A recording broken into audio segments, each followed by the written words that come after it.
Dr. Wan As.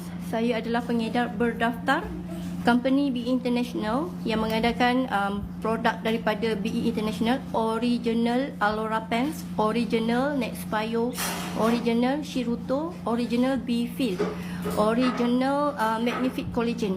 Semua produk-produk daripada BE International yang lain. So seperti biasa, sebelum ni saya dah banyak bagi awareness tentang produk BE.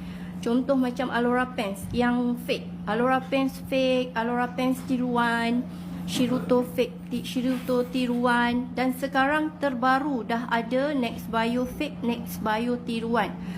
Baru kejap tadi saya dapat gambar ni daripada customer yang dah beli Nextbio ni daripada third party platform dan dia hantar dekat sini. Macam yang you all tengok dekat gambar ni, dekat atas dengan dekat bawah, kalau sekali tengok lebih kurang sama je.